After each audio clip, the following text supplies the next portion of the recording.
Hello नमस्कार जय माता दी दोस्तों, स्वागत है आप सभी का हमारे यूट्यूब चैनल भक्ति की दुनिया में। दोस्तों, जैसे कि आप सब जानते हैं, आज नवमी तिथि है और महानवमी नवरात्रि व्रत का आखिरी दिन होता है। दोस्तों, आज मैं आपको नवरात्रि व्रत कथा सुनाने जा रही हूँ। समय न गवाते हुए शुरू करते हैं आज की वीडियो। महानवमी नवरात्रि व्रत का आखिरी दिन होता है। इस दिन लोग माँ दुर्गा की विधि विधान से पूजा कर हवन करते हैं। कई लोग नवमी के दिन कन्या पूजन भी करते हैं। महानवमी के दिन माँ दुर्गा के सिद्धिदात्री रूप की आराधना की जाती है।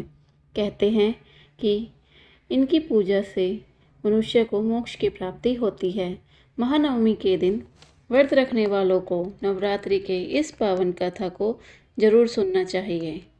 एक समय बृहस्पति जी ब्रह्मा जी से बोले, आप बहुत बुद्धिमान, सर्वशास्त्र और चारों वेदों को जानने वालों में श्रेष्ठ हो। हे प्रभु, कृपा कर मेरा वचन सुने। मुझे यह बताने की कृपा करें कि चैत, अश्विन और आषाढ़ मास के शुक्ल पक्ष में नवरात्र का व्रत और उत्सव क्यों किया जाता है। इस व्रत का क्या फल है, किस प्रकार करना उचित है। बृहस्पति जी का ऐसा वचन सुनकर ब्रह्मा जी ने कहा, हे बृहस्पति, जो मनुष्य मनोरथ पूर्ण करने वाली देवी दुर्गा, महादेवी, सूर्य और नारायण का ध्यान करते हैं, वे मनुष्य धन्य हैं। यह नवरात्र व्रत संपूर्ण कामनाओं को पूर्ण करने वाला माना गया है। इसके करने से मनुष्य के हर प्रकार की इच्छा पूरी होती है। इस व्रत के पुण्य फल से रोगी मनुष्य का रोग दूर हो जाता है और कारागार में पड़ा हुआ मनुष्य बंधन से छूट जाता है। बांध्या और काक बांध्या को इस व्रत के करने से पुत्र उत्पन्न होता है। समस्त पापों को दूर करने वाले इस व्रत को करने से ऐसा कौन सा मनोरथ है जो सिद्ध नहीं हो सकता। आगे ब्रह्मा जी कहते हैं कि जो मनुष्य नवरात्र व्रत नहीं करता वो अनेक दुखों को भोगता है। उसके शरीर में कुष्ठ हो जाता है, उसके संतान नहीं होती। इस व्रत को न करने वाले मनुष्य धन और धान्य से रहित हो जाते हैं। जो स्त्री भूल से इस व्रत को नहीं करती, वह पति से हीन होकर कई प्रकार के दुखों को भोगती है।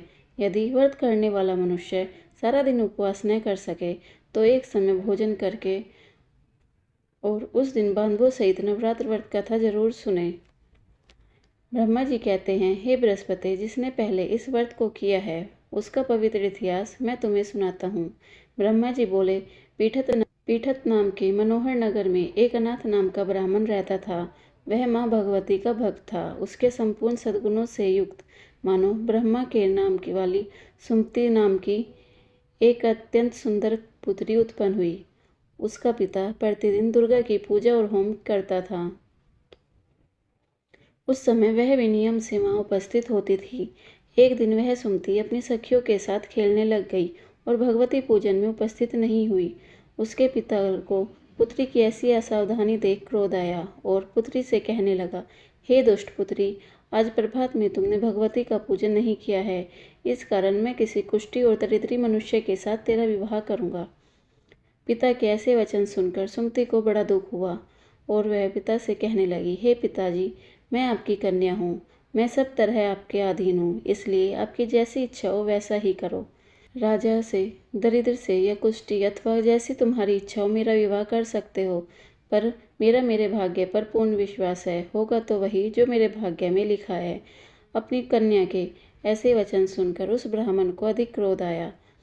तब उसने अपनी कन्या का विवाह एक कुष्ठी के साथ कर दिया और अत्यंत क्रुद्ध होकर पुत्री से कहने लगा कि जाओ जाओ, जल्दी जाओ, अपने कर्म का फल भोगो। देखते हैं केवल भाग्य के भरोसे रहकर क्या करती हो। पिता के ऐसे कटु वचनों को सुनकर सुमति मन में विचार करने लगी, अहो मेरा बड़ा दुर्भाग्य है जिससे मुझे ऐसा पति मिला। इस तरह वह अपने दुखों का विचार करती हुई वह कन्या अपने पति के साथ वन में चली गई। उस डरावने कुशायुक्त स्थान पर उन दोनों ने वह रात बड़े कष्ट से व्यतीत की। उस गरीब बालिका की ऐसी दशा देख देवी भगवती ने उसके पुनर्जन्म के प्रभाव से प्रकट होकर सुमति से कहा, हे दीन ब्राह्मणी, मैं तुझसे प्रसन्न हूँ। तुम जो चाहो सो वरदान मांग सकती हो। भगवती दुर्गा का यह वचन सुनकर ब्राह्मणी ने कहा, आप कौन है जो आप मुझ पर प्रसन्न है, यह सब मुझसे कहो। ब्राह्मणी का ऐसा वचन सुनकर देवी ने कहा, मैं आदिशक्ति हूँ। भगवती हूँ। प्रसन्न होने पर प्राणियों को दुख से दूर कर उनको सुख प्रदान करती हूँ। हे ब्राह्मणी, मैं तुझ पर तेरे पूर्व जन्म के पुण्य के प्रभाव से प्रसन्न हूँ। तुम्हारे पूर्व जन्म का वृत्तांत सुनाती हूँ। तू पूर्व जन्म में निषाद भील की स्त्री थी, अति पतिव्रता थी। एक दिन तेरे पति निषाद ने चोरी करने के कारण तुम दोनों को सिपाहियों ने पकड़ लिया और ले जाकर जेल खाने में कैद कर दिया। उन लोगों ने तुमको और तेरे पति को भोजन भी नहीं दिया। इस प्रकार नवरात्रि के दिनों में तुमने न तो कुछ खाया और न ही जल पिया। इस प्रकार 9 दिन तक नवरात्र का व्रत हो गया। हे ब्राह्मणी, उन दिनों जो व्रत हुआ, उस व्रत के प्रभाव से प्रसन्न होकर मैं तुम्हें मनवांछित वर देने आई हूँ। तुम्हारी जो इच्छा हो सो मांगो। इस प्रकार दुर्गा के वचन सुनकर ब्राह्मणी बोली, अगर आप मुझ पर प्रसन्न हैं तो हे दुर्गे, मैं आपको प्रणाम करती हूँ। कृपा करके मेरे पति का कोष दूर करो। देवी ने कहा कि उन दिनों में जो तुमने व्रत किया, उसके एक दिन के पुण्य से तेरे पति का कोढ़ दूर हो जाए। उस पुण्य के प्रभाव से तेरा पति कोढ़ से मुक्त हो जाएगा। ब्रह्मा जी बोले कि इस प्रकार देवी के वचन सुनकर वह ब्राह्मणी बहुत प्रसन्न हुई और पति को निरोग करने की इच्छा से उसने तथास्तु ऐसा वचन सुना। तब उसके पति का शरीर भगवती दुर्गा की कृपा से कुष्ठ रोग से रहित हो अति क्रांतिवान हो गया था। वह ब्राह्मणी पति की मोहक देह को देखकर देवी की स्तुति करने लगी। हे दुर्गे, आप दुर्गति को दूर करने वाली, तीनों लोकों का संताप हरने वाली, समस्त रोगों को दूर करने वाली, रोगी मनुष्य को निरोग करने वाली, प्रसन्न होने पर अनवांछित फल देने वाली, दुष्टों का नाश करने वाली, तुम ही जगत की माता हो। हे अम्बे, मुझ निरपराध अबला को मेरे पति ने कुष्ठी मनुष्य के साथ विवाह कर घर से निकाल दिया। पिता के द्वारा घर से निकाले जाने पर मैं वन में विचरण कर रही हूँ। आपने मेरा इस विपदा से उद्धार किया है। हे देवी, मैं आपको प्रणाम करती हूँ, मेरी रक्षा करो। ब्रह्मा जी बोले, हे बृहस्पति, उस ब्राह्मणी की ऐसी स्तुति सुन देवी बहुत प्रसन्न हुई और ब्राह्मणी से कहा, हे ब्राह्मणी, तेरे उद्दालय नाम का अति बुद्धिवान, कीर्तिवान, धनवान और जितेंद्रिय पुत्र शीघ्र ही उत्पन्न होगा। ऐसा वर प्रदान कर देवी ने ब्राह्मणी से फिर कहा कि हे ब्राह्मणी, जो तेरी इच्छा हो सो मांग लो।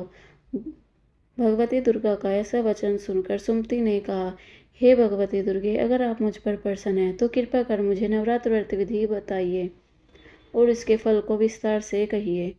इस प्रकार ब्राह्मणी के वचन सुनकर दुर्गा माँ ने कहा, हे ब्राह्मणी, मैं तुम्हें संपूर्ण पापों को दूर करने वाली नवरात्र व्रत की विधि बतलाती हूँ, जिसको सुनने से मोक्ष की प्राप्ति होती है। अश्विन मास के शुक्ल पक्ष की प्रतिपदा से लेकर 9 दिन तक विधि पूर्वक व्रत करे और यदि दिन भर व्रत न कर सके तो एक समय भोजन करे। विद्वान ब्राह्मणों से पूछकर घट स्थापना करे और वाटिका बनाकर उसे प्रतिदिन जल से सींचे। महाकाली, महालक्ष्मी और महासरस्वती की मूर्तियां स्थापित कर उनकी नित्य विधि विधान से पूजा करे और पुष्पों से विधि पूर्वक अर्घ्य दे। बिजोरा के फल से रख देने से रूप की प्राप्ति होती है। जय फल से रख देने से कीर्ति, दाख से कार्य की सिद्धि होती है, आंवले से सुख प्राप्ति होती है, केले से आभूषणों की प्राप्ति होती है। इस प्रकार पुष्पों और फलों से अर्घ्य देकर व्रत समाप्त करे। व्रत समाप्त होने पर 9वें दिन यथा विधि हवन करे। खांड, घी, गेहूँ, शहद, जौ, तिल, नारियल, दाख और कदम आदि से हवन करे। गेहूँ से होम करने से लक्ष्मी की प्राप्ति होती है। खीर व चंपा के पुष्पों धन की प्राप्ति होती है। बेल पत्तों से तेज और सुख की प्राप्ति होती है। आंवले से कीर्ति और केले से पुत्र की प्राप्ति होती है। कमल से राज सम्मान की और दाखों से संपदा की प्राप्ति होती है। खांड, घी, नारियल, शहद, जौ और तिल तथा फलों से होम करने से मनवांछित वस्तु की प्राप्ति होती है। व्रत करने वाला मनुष्य इस विधि विधान से होम कर आचार्य को प्रणाम करे और यज्ञ की सिद्धि के लिए उसे दक्षिणा दे। इस प्रकार बताई हुई विधि के अनुसार जो भी व्यक्ति व्रत करता है उसके सब मनोरथ सिद्ध होते हैं, इसमें तनिक भी संदेह नहीं है। इन 9 दिनों में जो कुछ दान आदि दिया जाता है उसका करोड़ों गुना मिलता है।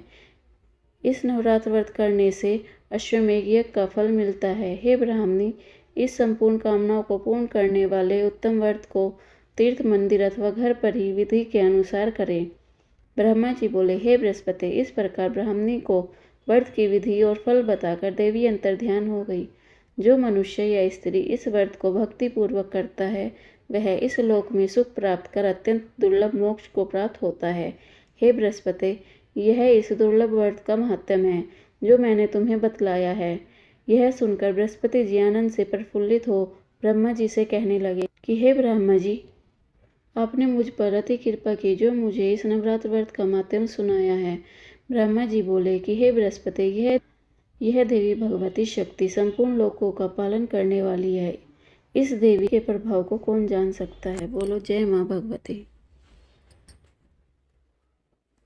दोस्तों, वीडियो अच्छी लगी हो तो वीडियो को लाइक करें, शेयर करें और चैनल को सब्सक्राइब करना ना भूलें। धन्यवाद।